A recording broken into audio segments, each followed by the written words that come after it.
ഞങ്ങളിന്ന് ഉണ്ടാക്കാൻ പോകുന്ന ക്രീമി മഷ്റൂം പാസ്തയാണ്. അതിൻ്റെ ഐറ്റംസ് ഒക്കെയാണ് ഞാൻ പറഞ്ഞുതരാം. അതായത് വെളുത്തുള്ളി, ക്യാരറ്റ്, ക്യാപ്സിക്കം, ഇതെന്തോ അഞ്ച് സാധനത്തിന് പേര് സെലറി എന്ന് പറയുന്ന ഒരു ലീഫാണ് കേട്ടോ. അതിൻ്റെ പ്രൊട്ടീനാണെന്നുള്ളത് മഷ്റൂം പാസ്ത. ഓക്കെ, ഇത് ചീസാണ്, ഇതാ ക്രീമാണ്, ക്രീമീസ് ക്രീമാണ്.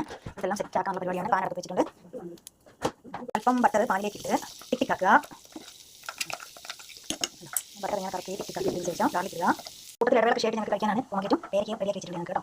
നിങ്ങൾ കുറേശ്ശെ നോക്കുന്നുണ്ടോ? നിങ്ങൾ കുറേശ്ശെ അല്ലെങ്കിൽ സപ്ലമെന്റിലേക്ക് കിടക്കും. അപ്പോൾ ക്യാരറ്റ് ഇട്ടു, ക്യാപ്സിക്കം ഇട്ടു, അതിനുശേഷം അല്പം വെള്ളം ഒഴിച്ചു, പിന്നെ മൂടി വെച്ചു. ഒന്ന് നല്ല തിളക്കട്ടെ. തിളച്ചതിന് ശേഷം അടുത്ത പരിപാടി പൊമോഗ്രേറ്റ് ശേഷം കഴിച്ചു. പിന്നെ കഴിക്കുന്നുണ്ട് സൂപ്പർ സാധനം. നമ്മൾ പാസ്ത ഇതിനകത്ത് കേട്ടോ. പാസ്ത നല്ല വെട്ടി തിളച്ച് വെന്ത് കഴിഞ്ഞ ശേഷം കാച്ചി അതിൻ്റെ 10 ടൈം എടുക്കും. അപ്പോൾ അതിൽ പൗഡറുണ്ട്, ആ പൗഡർ വെച്ചിട്ടാണ് അത് വേഗാനുള്ള ടൈം എടുക്കണം, ഒരു 10 മിനിറ്റ് കേട്ടോ. അപ്പം നമ്മുടെ പാസ്ത സെറ്റായി വെന്തിട്ടുണ്ട്. അപ്പോൾ ചീസ് ഇട്ടിട്ടുണ്ട്. ചീസ് മാറി അതിൽ ഖേദിക്കുന്നു, സാരമില്ല. എങ്കിലും നമ്മളിത് അഡ്ജസ്റ്റ് ചെയ്ത് ഈ ചീസ് ഇട്ടിട്ട് നമ്മൾ കഴിക്കും. അങ്ങനെ ഒരു ചീസ് ഇട്ടു, രണ്ടാമത്തെ ചീസും കൂടെ സെറ്റാക്കി. ഇത് ചൂടനെ കഴിച്ചാലേ ഇതിൻ്റെ ഗുണമുള്ളൂ കേട്ടോ.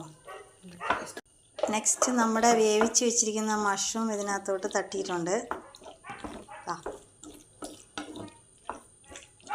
ആൻറ്റിയുടെ ഫുഡെന്ന് പറഞ്ഞാൽ വെരി നൈസ് ടേസ്റ്റി ആൻഡ് ഫുഡാണ്.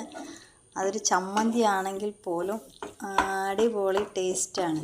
അടുത്ത ഫ്രഷ് ക്രീമാണിതാ സെറ്റാക്കിയിട്ടുണ്ട്.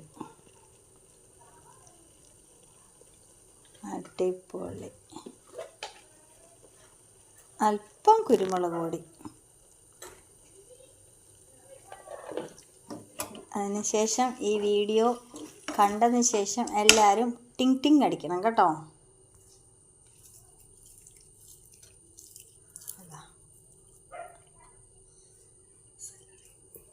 അപ്പോൾ നമ്മുടെ സെലറി ലീഫ് കട്ട് ചെയ്തിട്ട് അതിൻ്റെ മുകളിലോട്ട് ഡ്രസ്സ് ചെയ്തിട്ടുണ്ട്. അപ്പോൾ ഇതൊരു പ്ലേറ്റിലേക്ക് മാറ്റാൻ പോവാം. അപ്പോൾ നമ്മുടെ മഷ്റൂം സെലറി പാസ്ത റെഡി.